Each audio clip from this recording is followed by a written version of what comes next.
Porque eu acho que tem certas comidas que elas são só roubadas, tá ligado? Tipo, a natureza... Tipo, ela pôs um gosto fenomenal, sem calorias, com propriedades boas medicinais, tá ligado? Ó, Tipo, eu acho... Alcachofra É um desses. quase nada de calorias. Eu Falou particularmente bonito, hein, gosto muito também. E o problema, às vezes, é como você prepara ela. Por exemplo, você quer ver um outro alimento que não tem quase nada de calorias, mas que não dá para comer fora? É berinjela. O problema da berinjela é que é ruim pra caralho. O cachofre é gostoso. É, acho que é bom. Mas as pessoas, por exemplo, berinjela. Como é que você encontra a berinjela num restaurante? Cheio Você de negócio. Ou você encontra ela banhada no azeite com um monte de tempero, ou frita à milanesa. É. Então, às vezes, a forma com que você prepara o alimento é o que ferra tudo, né? Sim. Sim. Mas e outras comidas, tipo, ó, palmito pra mim. Palmito eu acho... Tem nada de caloria quase. Eu acho gostoso pra caramba e dizem que é saudável, sei lá. Tem pouquíssimas calorias. O problema é você matar a fome com palmito e com a cachofra. Deve ser Não é verdade? difícil, é. Mas isso Imagina, é o que te sacia, você não é? conseguiria comer uma flor de alcachofra e falar assim, tô sem fome, que tô de boa. Ah, mas umas três mata. É. Monark, você não tem cara de que come esse negócio, cara. Por que você gosta disso? De alcachofra? Tipo, é, Cara, e as palmito. comidas que eu gosto, elas são muito menos pelo gosto, claro que também é influência, mas como elas me fazem sentir depois que eu como. Qual a sensação? E Não, de é porque alívio assim, do tudo que ele estômago. come faz mal. Me fode. você falou eu da passo questão. mal, Você já fez endoscopia? Já fiz algumas vezes. E não deu nada? Deu que eu tenho hernia de hiato, eu tenho refluxo, tenho um monte de coisa. Mas eu não consigo. Então a alcachofra, quando eu como, ela... Sabe quando cai bem no estômago? Tipo, Então- isso me fez bem, Então me esses deixa são os feliz. alimentos que eu acho assim, eu ponho no tier list top do top, entendeu? E você, Igão, fora o pão? Que me faz Saudável. bem, que saudável que você fala, Já. cara, isso aqui é top, mas, pô, Faz pergunta fácil. Pois é, aí fudeu, hein, cara. Eu sei lá, eu gosto muito. Uma das minhas comidas favoritas é feijão, arroz e farofa. Não precisa nem ter carne. quando você começou a dieta e o trabalho com o Renato? E é legal isso, o que o Igor falou, você viu? Eu já recebi algumas vezes esse feedback. Cara, arroz, feijão e isso, não precisa ter a carne. Sim. Num tom, assim, de desprezo, do tipo, nem precisa da carne. O problema é que a carne é quem ia matar tua fome, cara. A carne era o que ia mais trazer benefícios. A carne é o que te traz mais resultados.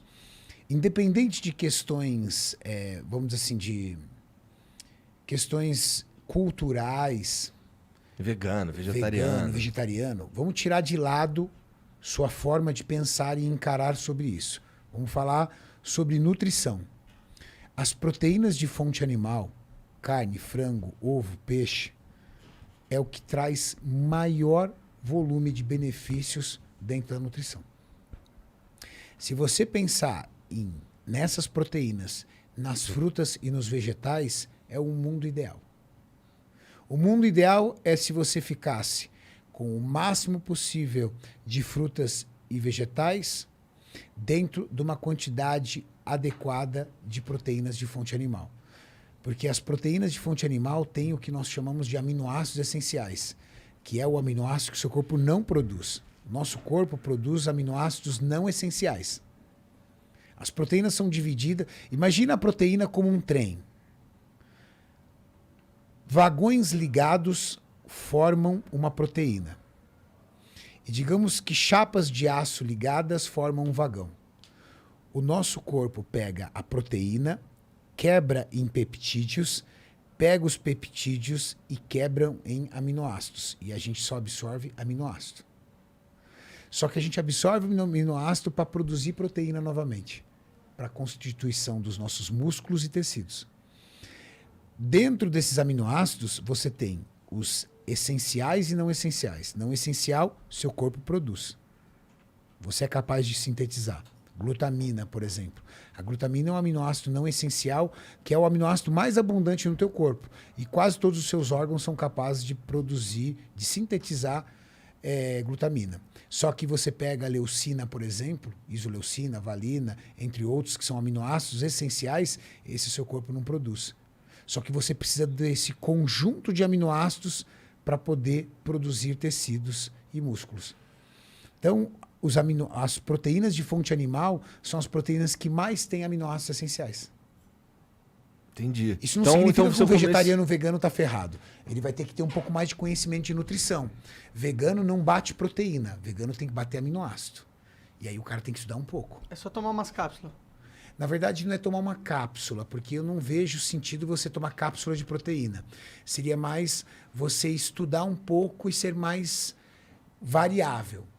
Um vegano, um vegetariano, ele não pode usar uma única fonte de alimentação. Ele tem que ser um pouco mais maleável. Ele tem que usar oleaginosas, que são amêndoas, castanhas, entre outros. Aí ele tem que usar proteína texturizada de soja, ele tem que usar um pouco de ervilha, ele tem que usar o arroz e o feijão, porque são alimentos que têm carboidrato ou gordura, ou os três, carboidrato, proteína e gordura, mas que também traz uma carga de proteína, só que cada um desses alimentos tem um tipo de aminoácido essencial.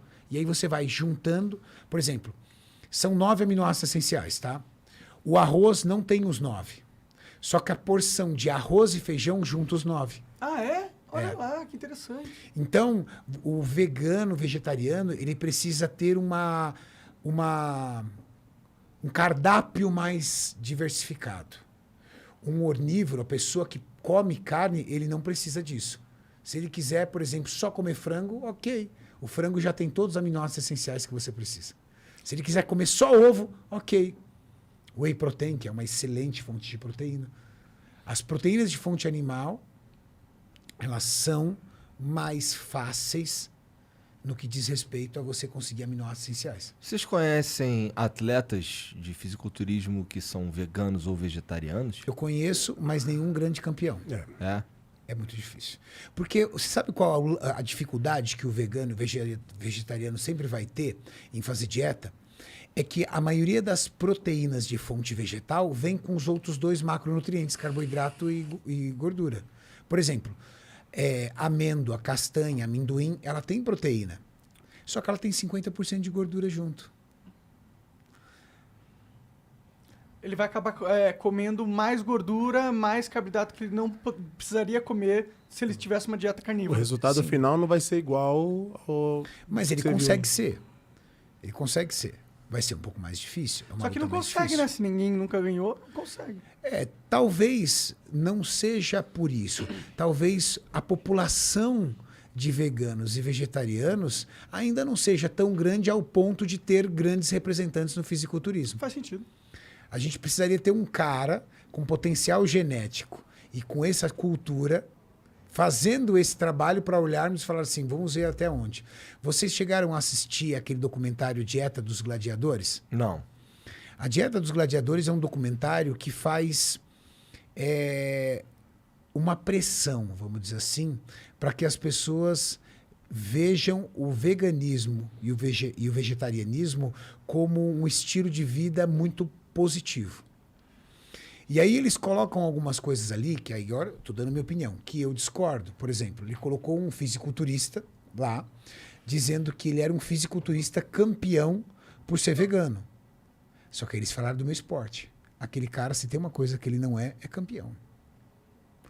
Só que quem nunca assistiu o fisiculturismo vai terminar aquilo e vai falar assim pro cara na academia, pô, mas você sabia que o campeão de fisiculturismo é vegano? Não, aquele cara não é um campeão. Ele subiu num campeonato, eu acho que ele até venceu, mas um campeonato regional lá na Índia, assim, então de ele é um bairro. campeão. De bairro, entendeu? Mas aí eles pegaram um atleta do UFC que disse que ele só venceu a luta dele porque ele tirou a carne e colocou o vegetal. E aí melhorou a performance dele. E outros atletas diziam que a performance dele foi melhorada no momento que ele tirou a carne ou a proteína de fonte animal e colocou a proteína de fonte vegetal. Cientificamente falando, se você pegar bons nutrólogos, bons nutricionistas, bons bromatologistas, que é uma das minhas profissões, que é o profissional que analisa e pesquisa alimentos, você vai ver que isso não tem embasamento científico nenhum, porque não tem como negar. As proteínas de fonte animal lhe trazem o maior número de aminoácidos essenciais. E são os aminoácidos essenciais que você busca numa proteína. Então, eu não estou questionando o estilo de vida do vegano e do vegetariano. Eu estou dizendo que, cientificamente falando, a vida de um vegano e de um vegetariano é um pouco mais complexa, porque ele vai ter que ter um pouco mais de conhecimento em nutrição para poder entender um pouco mais o que ele está comendo e ser um pouco mais seletivo, e tem que ter uma boa diversidade. Agora, não tem como, a nível de ciência, você falar que a proteína de fonte vegetal é superior à proteína de fonte animal. Por mais que a proteína de fonte animal possa vir com gordura saturada, que é mais comum. É muito mais comum você encontrar gordura saturada na proteína animal do que na proteína vegetal. Mas não dá. É a mesma coisa que você acreditar no mito de que o óleo de coco emagrece. Quantas vezes você já viu algum influenciador digital lá, alguma musa fitness, alguém pegando uma xícara de café e dissolvendo uma colher de óleo de coco assim e dizendo que foi aquilo que deixou ela mais magra? Porque ela cortou o carboidrato e colocou o óleo de coco no lugar? Isso também não tem evidência nenhuma científica. Isso é marketing das empresas de óleo de coco. Sim. Ou uma forma de você determinar um estilo de vida para que as pessoas se conectem a você. Ó, eu tenho um estilo de vida diferente, todo mundo é igual, eu sou diferente, eu tenho um físico bonito, logo eu tenho um segredo que elas não têm. Compre meu óleo de coco. A canela. Canela. Voltamos na canela. Tamo na canela. Ou, além de comprar o meu óleo de coco, junto com o óleo de coco vem outros produtos. Sim. Mas não existe alimento vilão. Ah, o pão é vilão. Não. Não existe alimento vilão, como não existe alimento que seca a barriga, alimento que queima gordura, alimento... Não. O que existe é você entender o quanto você gasta e o quanto você consome, e controlar o quanto você consome.